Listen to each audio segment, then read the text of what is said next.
Halo, Assalamualaikum warahmatullahi wabarakatuh. Perkenalkan, nama saya Nur Fadila dari Program Studi Pendidikan Guru Sekolah Dasar NPM 19160080. Baiklah, di sini saya akan memenuhi tugas akhir dari dosen saya, Pak Hendra Saputrak, yaitu tentang BSI dan judulnya Sastra Anak Subtema 2. Baiklah, di sini saya akan menjelaskan kepada anak-anak semua. Selamat pagi anak-anak. Baik, apa kabar hari ini? Alhamdulillah ya, pada sehat semua. Syukurlah. Nah, di sini sebelum kita belajar, alangkah baiknya kita memulai membaca doa terlebih dahulu dan menurut kepercayaan agamanya masing-masing. Baiklah, kepada ketua kelas, Ibu persilahkan berdoa dimulai.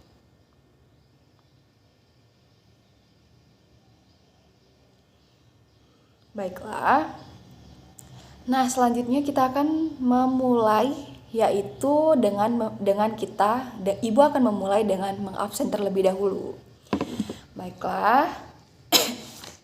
Di sini Ibu akan mengabsen ya. Yang hadir dianggap, yang hadir tolong, yang tidak hadir nanti dianggap ini ya, alpa. Baiklah, Ibu akan mengabsen ya. Abila hadir, Rizka hadir, Albi hadir, Akram apa? Tidak hadir. Keterangannya apa ya, Nak? Oh, baiklah. Alpa berarti ya. Terus Aka hadir. Baiklah. Baiklah, Ibu akan menjelaskan kepada kalian ya anak-anak tentang kehadiran terlebih dahulu.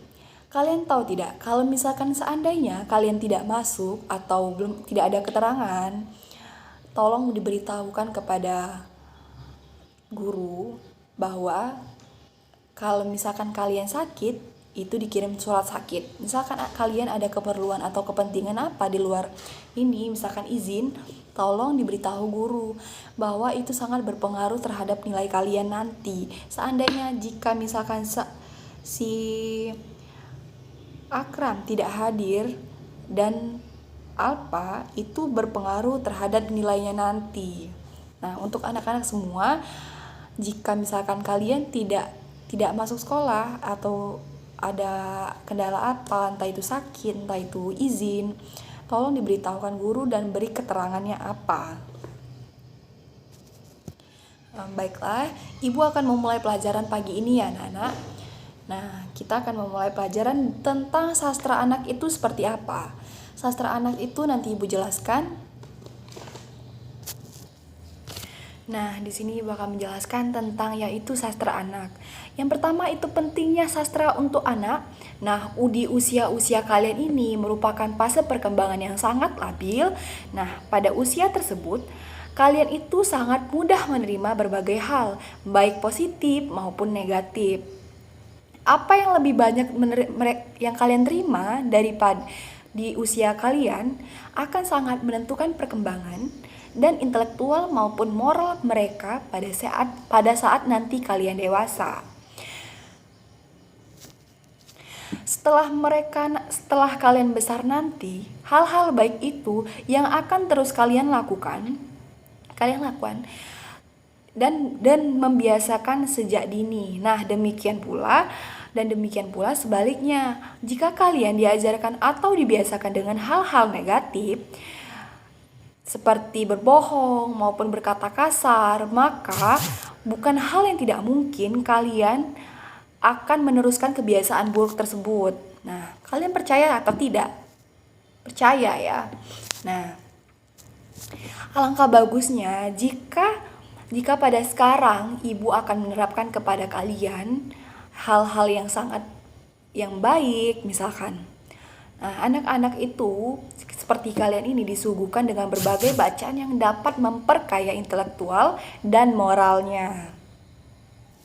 Nah, biasanya kalian tuh akan terbiasa dengan bergelut bergelut dengan sastra sejak dini akan menjadi lebih baik karena sastra yang diciptakan tidak semata-mata untuk menghibur, namun lebih dari itu. Nah, sastra hadir untuk memberikan pencerahan moral bagi manusia yang tidak terbentuk bagi manusia sehingga terbentuk manusia-manusia yang berkarakter dan berbudi pekerti.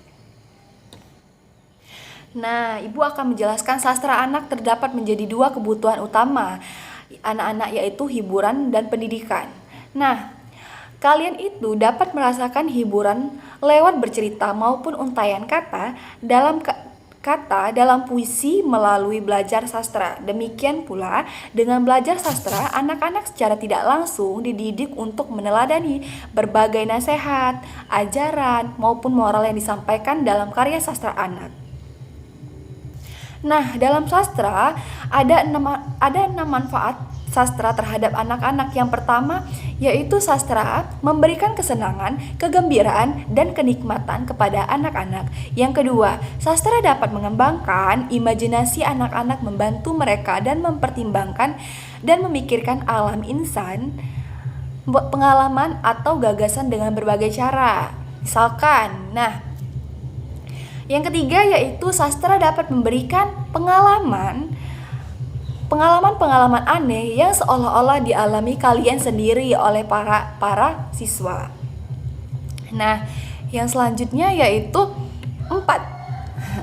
Ibu akan menjelaskan lagi ya. Nah, sastra dapat mengembangkan wawasan para anak menjadi perilaku insani. Nah, yang kelima, sastra dapat menyajikan serta memperkenalkan kesemestaan pengalaman kepada para anak. Yang keenam, merupakan sumber utama bagi penerus warisan dari satu generasi ke generasi berikutnya.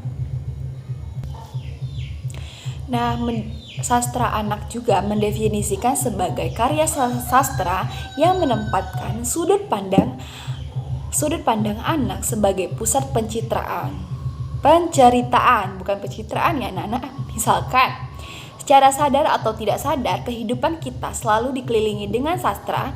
Pendidikan sastra sudah diterapkan sejak kita masih kecil. Nah, saat seorang ibu bersenandung sambil menidurkan anaknya, saat itu juga seorang ayah mendongengkan anaknya menjelang waktu tidur di malam hari.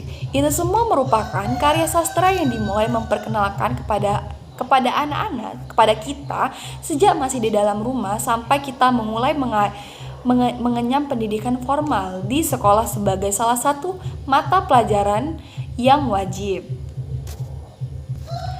Nah, sastra anak biasanya dikemas dalam bentuk yang ringan dan mudah dipahami oleh kalian semua.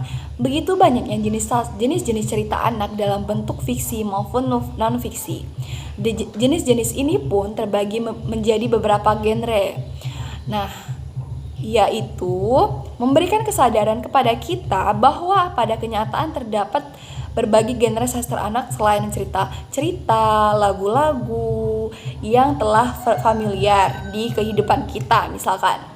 Nah, berbagai elemen struktural sastra dalam setiap genre memperkaya wawasan terhadap adanya kenyataan sastra yang dimanfaatkan untuk memindahkannya bagi anak.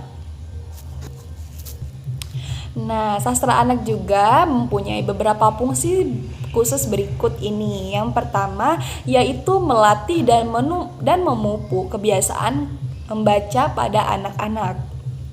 Seperti telah dikemukakan sebelumnya bahwa anak-anak lebih suka membaca hanya untuk mencari kesenangan. Betul atau tidak? Benar kan? Nah, kalian itu lebih suka membaca untuk kesenangan kalian. Misalkan kalian membaca salah satu buku, lalu buku itu mempunyai seperti gambar-gambar gambar rumah dan misalkan seperti komik. Kalian pasti senang kan dengan komik. Nah, itu pun menuju sastra misalkan. Nah, Jika kalian telah bergelut dan terbiasa membaca bacaan, maka akan merangsang kebiasaan itu menjadi hobi kalian untuk membacanya, buku-buku pelajaran dan buku umum lainnya. Baik, selanjutnya yaitu membantu perkembangan intelektual dan psikologi anak. Memahami suatu bacaan bukanlah pekerjaan yang mudah. Jika kalian telah terbiasa membaca, hakikatnya membaca kalian telah terbiasa dan memahami apa yang telah kalian baca tersebut. Baiklah, terima kasih. Wassalamualaikum warahmatullahi wabarakatuh.